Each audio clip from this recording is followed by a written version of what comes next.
Nerijus man pasipiršo labai netikėtai.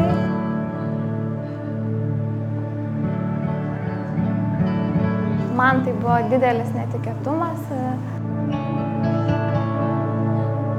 Ir iš to netikėtumo aš pradžioje nesutikau lyg ir už jo tekėti, bet čia vien tik tai dėl to, kad tai buvo labai netikėta.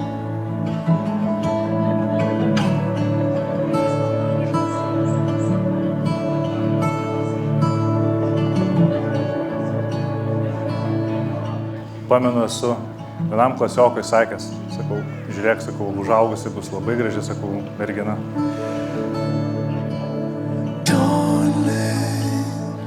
Baigiau pradžiai žiedą iš tėvų slapta, kad pasimatuoju dydį. Su dėdė važiavom kartu irgi pirkom žiedą ir priklaupiau ir pasipiršau.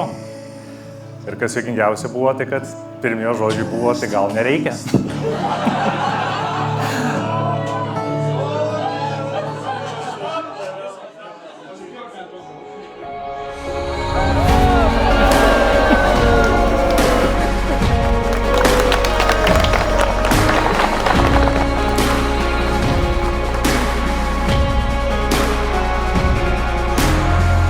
Mėgaukite šią dieną ir atsiminkit šitas akimirkas, kaip bus